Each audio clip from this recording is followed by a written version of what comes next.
Buenos días a todas y a todos.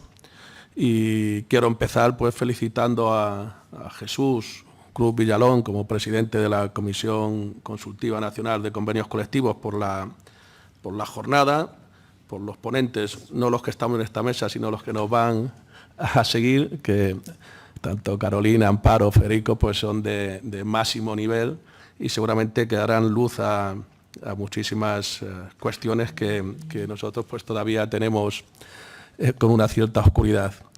Bueno, intervenir en cuarto lugar después de los magníficos ponentes que me han precedido, pues se hace complicado. Por supuesto, no reiterarme, pues imposible. No ser redundante, pues sería hablar de fútbol, del Real Madrid, de los magníficos éxitos del Madrid.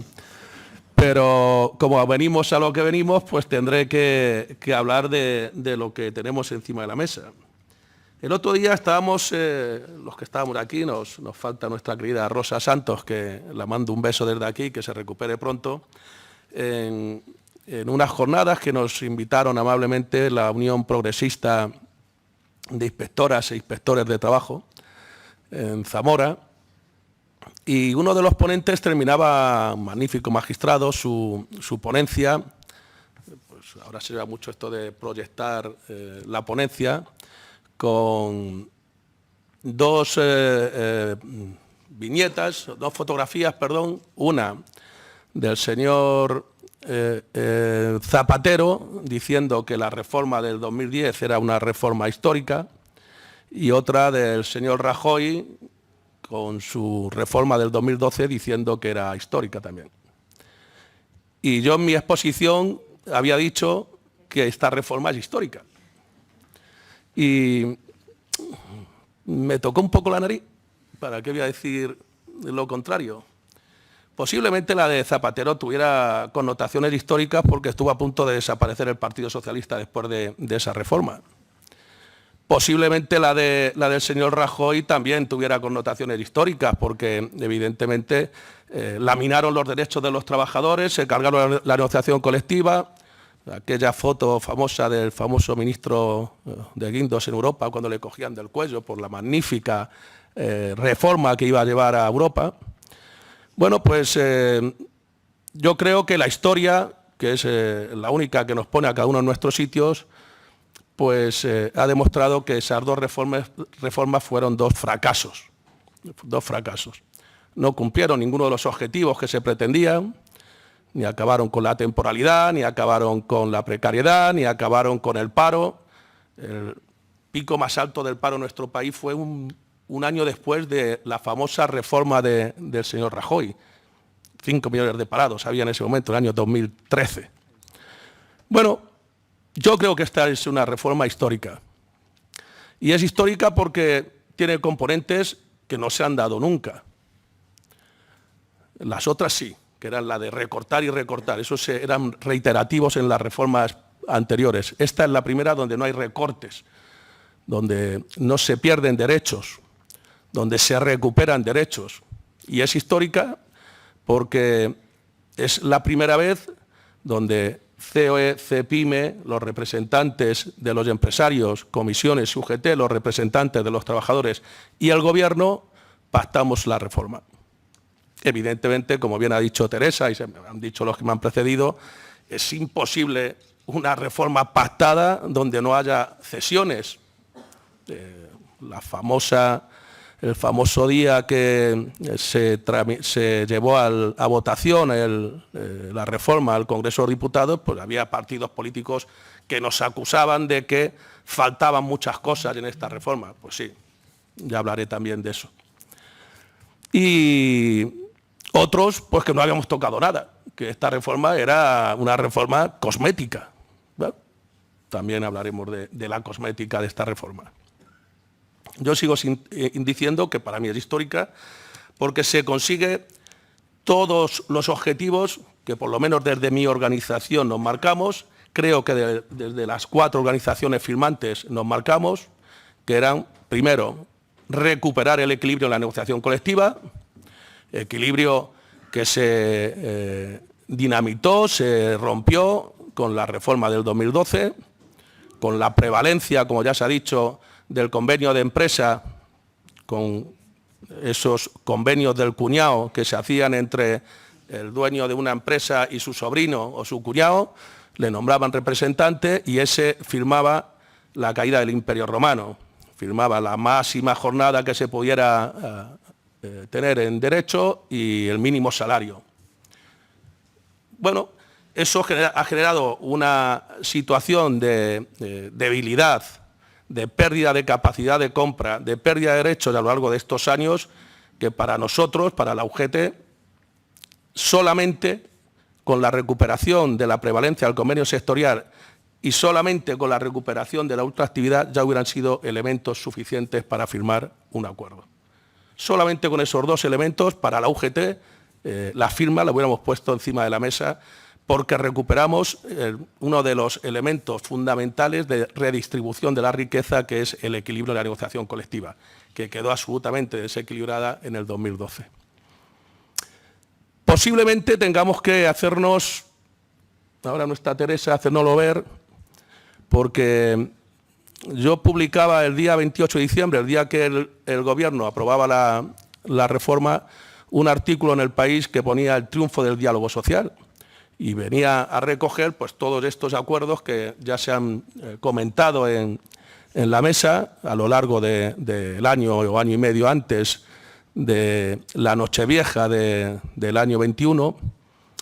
Y la verdad es que nos tenía que hacer sentirnos orgullosos, ¿no? Habíamos conseguido pues, todos esos 6 acuerdos de los acuerdos sociales en defensa del empleo, el acuerdo de pensiones, que no se habla, ya empiezan también a venir los cantos de sirena sobre la viabilidad. Cada vez que hacemos un acuerdo que recupera y garantiza el sistema público de pensiones, siempre salen los agoreros a decir que no hay futuro en las pensiones públicas de nuestro país. Yo lo rechazo de pleno. La subida del salario mínimo interprofesional, que tiene que ver con otro de los elementos que nos marcamos en la negociación, que era intentar acabar con la precariedad en nuestro país. Precariedad que se sostiene sobre 2 pilares, contratación temporal cortísima y salarios bajísimos. La subida del SMI, solamente con la subida del SMI se ha conseguido que en este país, pues, trabajadoras del sector de la limpieza, trabajadoras, y siempre subrayo lo de trabajadoras, porque realmente eran las trabajadoras las más afectadas y jóvenes del sector de contact center, del sector de los más precarios de este país, pues hayan tenido 4.000, 3.000, 500, 4.000, 5.000 euros de subida en este año. Y también nos planteamos, con la experiencia de los ASDES, otro objetivo, que este país no sea el malísimo ejemplo en Europa de que cada vez que hay una crisis, la solución es sencilla: a la calle millones de trabajadores y miles de empresas cerradas. Y para eso, con la magnífica experiencia de los ASDES, hemos dicho vamos a normalizar un instrumento que sea útil para que cuando se producen crisis cíclicas o sectoriales, pues que haya un sistema que podamos utilizar, que todos conocéis perfectamente, para que no sea la solución inmediata la pérdida de millones de puestos de trabajo. Bueno, yo creo que los 3 objetivos se han conseguido, lo ha dicho el secretario de Estado, los datos que tenemos de recorte de la temporalidad son absolutamente impresionantes. Yo creía que esos datos iban a dar en torno a final de este año, en 2 meses, pues 1 de cada 2 contratos en nuestro país es estable, es fijo.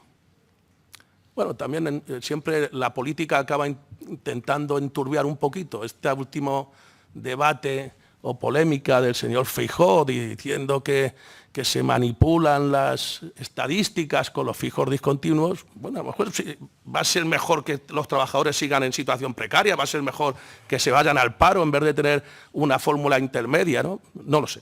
Posiblemente, como uno escucha tantas cosas, aunque igual convendría también que se formaran un poquito antes de hablar. Bueno, yo creo que los 3 objetivos que nos marcamos se consiguieron. ¿Qué no se consiguió? Pues algo que no estaba en el perímetro negociador, que nos han criticado los sindicatos a lo largo de estos meses. Pues que el despido en nuestro país, que en nuestra opinión el despido es bastante poco pagado y poco disuasorio, pues que el despido pues, que se hubiera tocado en esa mesa. No fue posible, es verdad que lo pretendimos, pero no fue posible. Nosotros ya anunció que la UGT ha presentado una demanda al Gobierno de España ante el Comité Europeo de Derechos Sociales porque creemos que el despido en nuestro país no cumple esa función, que la Carta Social Europea revisada en el artículo 24 pues señala que debe de ser disuasorio y debe de ser resarcitorio. Y en este país no pasa. Por tanto, esperamos que los tribunales europeos nos den la razón y le digan al Gobierno de España, cuando un despido es improcedente, sin causa, no está, los despidos causalizados ya están perfectamente tasados, tienen que tener ese carácter.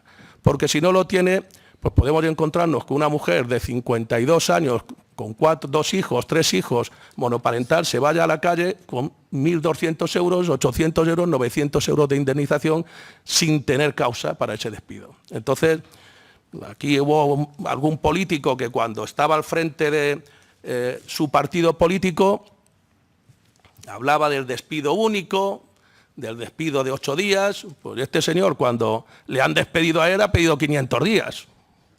500 días. Creo que sabéis de quién estoy hablando.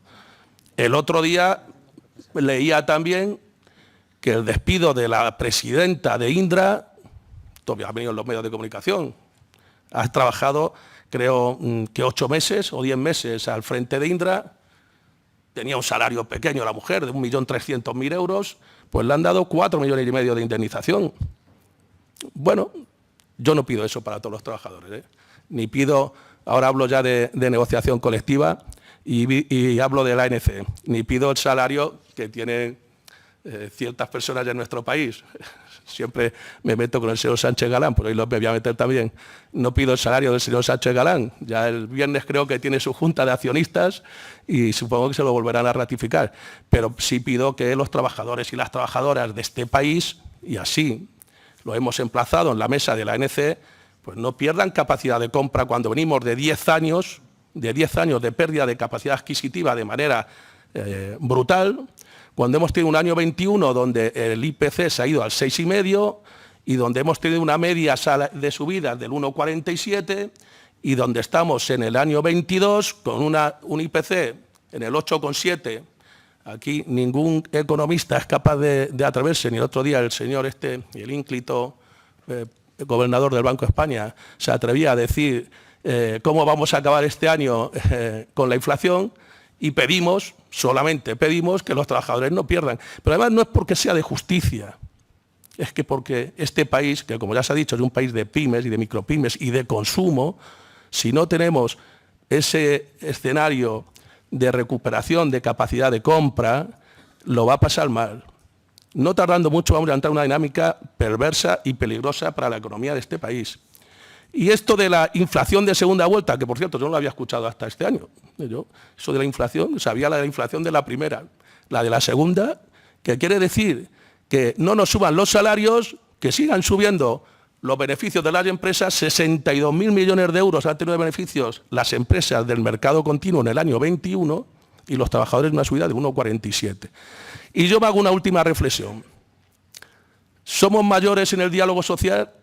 ¿Necesitamos que papá, gobierno, nos esté empujando para llegar a acuerdos? ¿O somos autónomos para decir, nos sentamos, analizamos la situación y acordamos? Yo estoy convencido que las empresas y los trabajadores de este país necesitan una ANC.